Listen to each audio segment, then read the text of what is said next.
hoping you could relate to him. Already told you that these songs are an escape for him. Next to an ocean and a mountain that I've never been. Heaven must have sent some kind of angel. I never thought the game could ever swing my way. How are you, man? Good. How are you? I'm very good. Nice to meet you virtually. Yeah, nice to meet you too. Great name, by the way, that you have. Are you a soccer fan? Huge. I'm a huge gooner. Well, I'm actually from not far from where the soccer player is from. I'm going to call it football. Yeah, of course. I'm British. Yeah. So how's life in your world? Good. Everything's good. I have one of my days off of work. I'm a full-time artist, but also a full-time waiter as well. So that kind of, the classic working in restaurants till, I can pay my bills with my music. So I'm every day off I have is I'm very happy to have. So yeah. Yeah. Well, enjoy. So it's been a couple of weeks since your album came out. Yes, it came out about almost 2 weeks, a week and a half. Yeah. What's it been like having the album out in the world? It feels great. First and foremost, it feels great. You spend so long working on it. I spent 2 years working on it. But it also comes with some self-doubting as well, that I kind of just went through this morning for the first time actually. I should be getting this, or why am I not here? But overall, I think that's just, with any art or anything that you do in life, like you'll always have kind of those moments of doubting, especially at the beginning of your like journey of your release or whatever. But overall, I've been getting great reactions. The release show's coming up on November 3rd. I'm super excited for that. I love playing on stage. I play pretty often on stage, so it's been great. Well, today one of my kids is off school because he's feeling sick. Okay. And I had your album was playing in the background while he was like doing stuff on the computer, and he looked up and he's like, "This is good, Dad. You can play more stuff like this." So there you go. How old is your? He's 13. Oh, that's great. That's good. And he has pretty good taste generally. I mean, yeah. Wow. You have a stamp of approval. Great. But it's a fantastic album. I really enjoyed it as well. And thank you. Obviously, one of the things about your style is bringing so many different elements from different genres. Mm-hmm. So what was the kind of music that was playing around the house when you were a kid? I remember the first CD my dad gave me was Jimi Hendrix Greatest Hits. So I used to think I was crazy because I used to fall asleep to it, So still to this day, I'm a huge Jimi Hendrix fan. I mean, yes, he has so much music out as well, right? It's kind of like, well, how did he do all of this before 27? Yeah. So there's still a lot of kind of B-side, C-side Jimmy that I'm still discovering. My dad, he used to run a festival in Montreal too as well. So I used to kind of be in shows all the time, backstage as a little baby kid, going to festivals as long as I can remember, Wow. I would say my mom, my mom, she liked a lot of house music, but she would I think she took it as her duty to show me fun stuff. So she showed me a Cameo and some kind of, there's this song, the Double Dutch Bus. I forget who sings it. And they speak in Pig Latin on the song. A lot of that. So mostly that. And I went to a music school here in Montreal. I went to Face as a kid. So just kind of being in a fine arts elementary program and being kind of born into having my father work in music was just kind of supernatural to me. Yeah. So it sounds like you were just surrounded by all kinds of music. When was the first time you actually picked up an instrument then?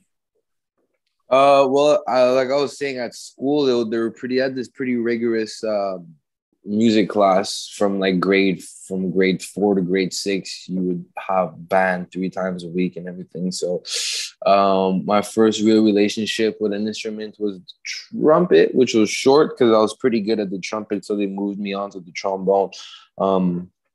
I mean, it wasn't that long. I played 2 years of trombone, but it was 3 times a week, so it was, I remember that. So around the grade 4 to grade 6, I mean, before then you do the classic flute and the xylophone, but around grade 4, they kind of make you specialize in an instrument. So I remember specializing in the trombone for a little while. Later on, as I got older, I started to rap.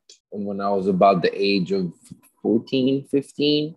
So, from the age of 11 to 15, I was a big football kid. I had aspirations of, being a pro and stuff. But I went to sport études programs where you play every day and stuff like that. And, I was playing AAA, high level, did some summer camps in France and stuff like that. So I kind of had to focus on that. But music kind of came back to me later on as a young little teenager. And so around the age of 14, 15, I started kind of putting pen to paper. With this album in particular, who have you collaborated with? I know there's a few features on there, but tell me some of the people that you brought in to make this happen.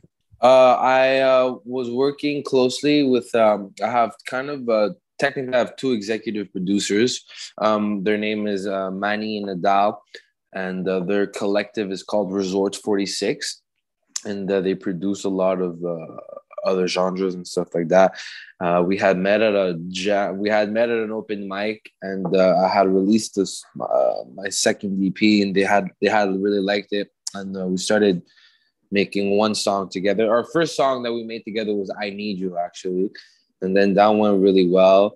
And then we started collaborating on some other stuff that didn't make the album, but I loved the energy and the creativity that, and they were great people first and foremost, I just had an automatic connection. And 2 years later, I'm glad to call them some of my best friends. So they were, they're the executive producers, super instrumental in the making of the album. I also worked with a producer from Toronto called Junia-T. It was someone that I really wanted to work with. And I wanted to kind of collaborate with people from Toronto as well to kind of, build some type of stepping stone for me to get there, some type of connection. But it was a huge collective effort. There's this picture on Instagram that shows how many musicians were part of this album. I actually forgot 2, and I felt horrible. But it was just I'm from the jam scene in Montreal. The Cypher, that's kind of where we all met. The Cypher on Thursdays back in the day, and now it's the Grove at Turbo House. But I kind of just when I knew that I was heading more into a live sound, I made it a thing that let me go to these live events and just, be part of the community. And I did. I went every Thursday for a long time. And then finally I got signed to Hydrophonic, and I was able to unlock a bit of a production budget. So, I was able to hire all of these amazing musicians that we have in Montreal. And it was great because they already knew who I was, I knew who they were, and I knew who I wanted on what song and stuff like that. So it was kind of like a big production on my part of, every session had, I'm like, okay, let me get this drummer, this bassist, this keyboard player, and let's just come together and jam it out. I would come to the studio session with some reference songs that I wanted the song to sound like, and we would just spend a couple hours in the studio just kind of all brainstorming together and making music. So to answer your question, it was a huge collective effort. Over 18 people, musicians and writers were part of this album. Wow. Yeah, and one of those musicians is Clerel, who features on Never Thought. We spoke to Clerel not long ago, actually, for this channel. And tell me about that song in particular, Never Thought. Where did that idea come from? I wanted, like I said, I'm huge on references. And I was going for a Marvin Gaye-esque kind of her the singer. Yeah. Yeah, her and Marvin Gaye. That was like kind of like the vibe I was going for, and I came through with a couple of references with the producer Junia-T actually, and I'm a huge fan of Clerel, and like I said, I saw him a bunch of open mics and shows, and he gives me very reminiscent vocals of Al Green's and the Marvin Gaye's, kind of this beautiful high head voice, yeah, I'm a fan of his, and we kind of just we had talked about working together in the past. It never panned out, but he also was a fan of Junia-T, the producer that helped us, that produced the song, along as other musicians that were part of the session. And as soon as like the instrumental, the beat was made, and the song, like the music was there, I'm like, this is a Clerel's voice all over it. So I messaged him, and I sent him the instrumental, and he absolutely loved it. He came into a writing session. I recorded my verses, and he wrote that hook in 10 minutes. I'm still super surprised because it's a super, I love it that he says, never thought the game would swing my way. And I just think that like in one little sentence, that's so strong, talking about game, swinging, just, and kind of the concept of the song. And so that's how we got, we had known each other from the scene, but just kind of like the stars aligned, and the music was allowed us to work together. It must be inspiring for you, just like bringing in so much talent as well from various areas of Montreal. Yeah, of course. I mean, I'm part of. I like to think I'm part of the Montreal community, music, especially live community that we have here. So we have such a high level of talent here in Montreal when it comes to musicianship. I've done a couple shows or in some cities around the world, and I'm always fishing for jam sessions. Maybe I haven't found the right ones, but right. There's nothing like, from what I've seen. So I haven't been to London yet. I've been told that the jam sessions in London are nothing to play with, and there's some real killers out there. You need to get to Ronnie Scott's. Ronnie Scott's. That's what it's called. I'm actually looking to. In a year and a half, I know we have a work holiday visa with the UK, and a lot of my album was inspired by new UK jazz that's going on right now. There's groups like Ezra Collective, Moises Boy, Coco Roco. Yeah, even a lot of some of the Georgia Smith stuff. She's very live, and yeah, I even have one of my songs, "Tell Me Who," towards the end of the album. Is a drum and bass song, the drum and bass for them. So, but yeah, we have such a high level of talent and musicianship here in Montreal, and it's inspiring. Like tonight, I'm going to a jam session tonight, and it's just like, it's great to be part of this, kind of synergy that we all share as musicians in this city. And if you're okay sharing, I wanted to just talk to you a little bit about your grandfather, because we have this song on the album, which is a beautiful dedication to him. So tell me about him and how he's inspired your life.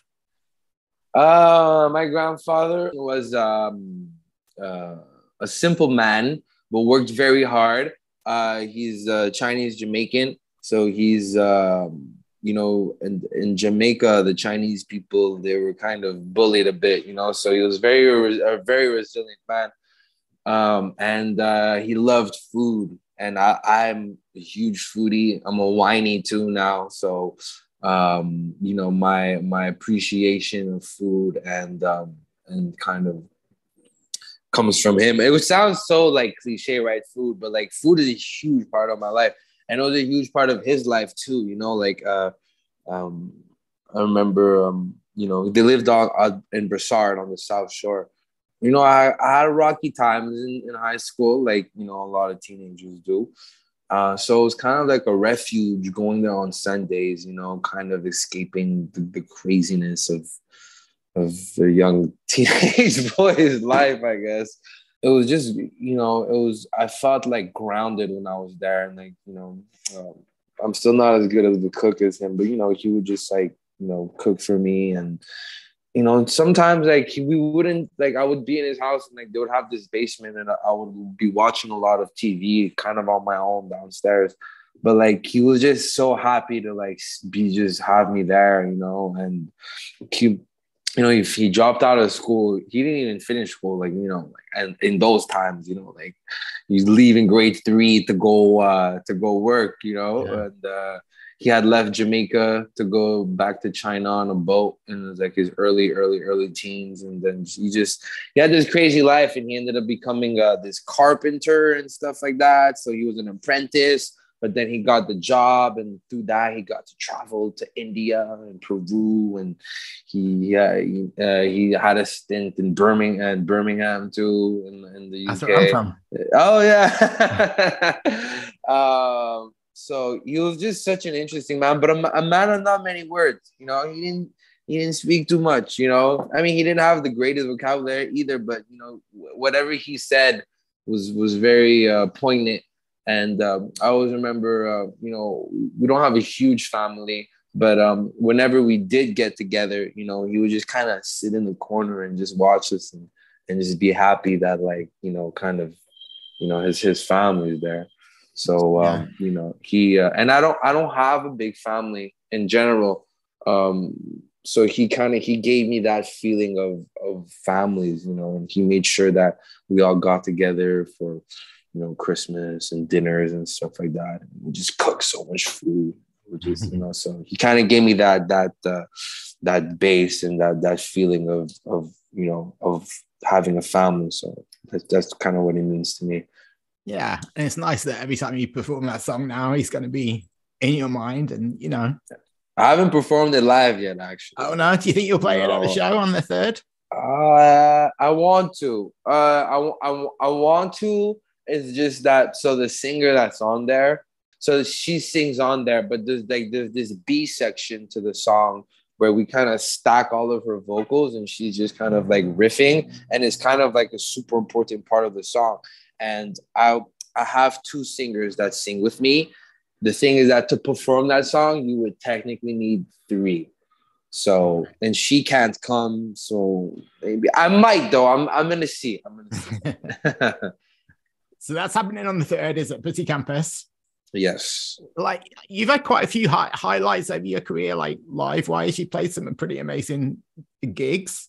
Yes. Which are the ones that stand out for you so far? I would have to say, out of my mind, the most recent, the last Jazz Fest. That one, we just came off doing 10 shows in France. Some small, some really small, some bigger than others.